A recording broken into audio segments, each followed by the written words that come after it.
Well, to discuss all of this, let's bring in now, live from Israel, retired British Commander Richard Kemp. Colonel, thank you very much for joining me. Now, you've led British forces into Iraq and Afghanistan.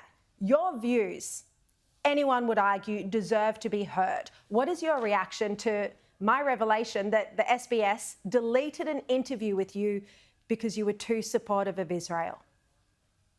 Well, unfortunately, it's the reality of so many large-scale and influential broadcasters and other media outlets as well, that they want to bias their output against Israel. It's not a question of just deleting people who are speaking in support of Israel or in support of the truth and reality, but also they want that their primary emphasis is on anti-Israel bias. And people like SBS, the BBC over here in the UK, and other broadcasting organisations, they basically fuel Hamas. They encourage Hamas. They give strength to Hamas. They prolong the conflict, and it's all by supporting Hamas's narrative, whether wittingly or unwittingly.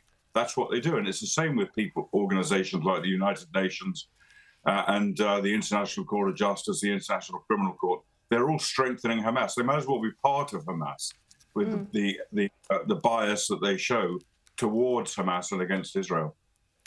I understand a scenario where, say, Vladimir Putin was being interviewed, and so the interviewer was required to ask very tough questions. But Israel is an ally of Australia, of America, of the United States. So can you understand this scenario where you, as a former British commander, a distinguished war veteran, where you're not allowed to express your viewpoint on a public broadcaster in Australia because you were too supportive of one of our allies? Yeah, I can understand it. I disagree with it, of course, but I was actually asked some quite tough questions during the SBS interview, and quite rightly too. They're entitled and they should probe people's views, whatever their background, whoever they are. But if they do want their listeners to have a balanced perspective of Israel and of the conflict there and of the different mechanics there, then they need to include people like me. And I don't demand a right to have a platform. They invited me to be interviewed in the first place. I didn't ask for it, but I've got objective experience. I'm not Israeli. I'm not Jewish. I have a great deal of experience of armed conflict around the world. I've been in Israel for most of the last year. I've been into Gaza with the IDF. I've seen the reality of what's happening. I've studied Hamas in great depth. And I think my perspective, with modesty, I think my perspective is probably worth hearing, which I assume is the reason they asked for me to join in the first place, although they obviously didn't like what they heard. Very good point, and apologies. I thought you were still in Israel because when I was there a couple of weeks ago, I interviewed you on the ground, but you're now back in London. Just before we move on to other topics, given SBS is a publicly funded broadcaster, do you think there should be an investigation into the extent of this censorship of pro-Israel voices? Yeah, I do. I think if any organisation, any media organisation is funded by taxpayers' money, the taxpayer should have an objective, or that the media organisation should be speaking objectively. They shouldn't be censoring people who just don't happen to suit their private agenda. And the same applies, as I mentioned, to organisations like the BBC. There have been numerous investigations into the BBC finding horrific anti-Israel bias over many years. And what's the result? Zero. There's investigations. There's not public or formal investigations yet. There should be. But all of the investigations showed this bias, and the BBC simply brush it aside. And I'm sure SBS will do the same. Yeah. I want to ask you about this FBI investigation into the leaking of at least 2 classified documents to social media. This detailed Israel's preparations for a potential strike on Iran in retaliation for the ballistic missiles a couple of weeks ago, maybe 3 weeks ago now.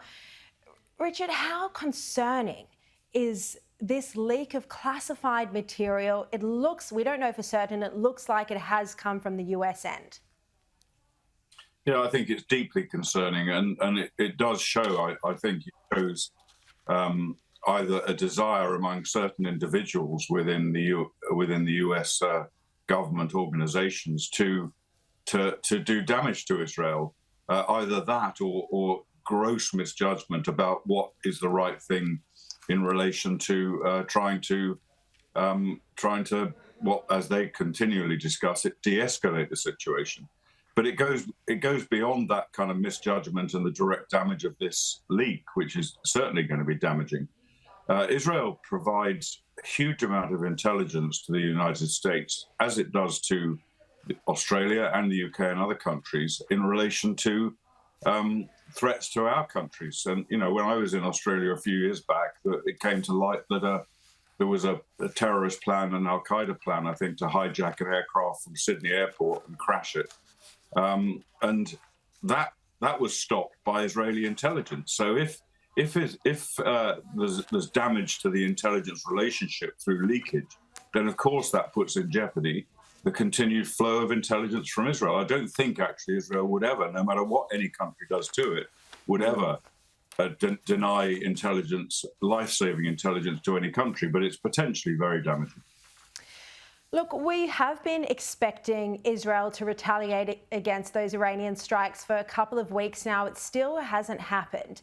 Is your sense that Israel was waiting for this US THAAD missile defence system to be up and running, or do you think there's a possibility, and I think it was that they were waiting for the THAAD missile defence system to be up and running before they launched an attack on Iran, but do you think there is a possibility that they could be waiting until after the US election? I think all of those things and other factors come into play here, and Prime Minister Netanyahu is the person who will make the ultimate decision with the authority of the Security Cabinet on exactly when and what action to take. I think Israel knows what it's going to do.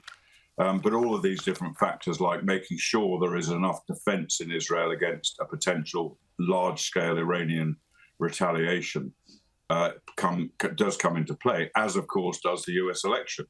And Israel has been extremely effective so far in this war. To some extent, that is due to US support with weaponry, etc., as well as defense systems. And of course, it's therefore important that Israel doesn't do anything to seriously undermine its relationship with the US, particularly at this critical point before an election. I think they may have greater freedom to act when they see the outcome of the election. So potentially, it'll be after that. But I wouldn't, nor would I discount it happening at any time. All these there's so many different factors involved, which we know about, but the Israeli Prime Minister does. And as far as I can see so far, he's been calling all the right shots in this war. Yep, couldn't agree with you more. All right, Colonel Richard Kemp, really appreciate your time tonight. Thank you.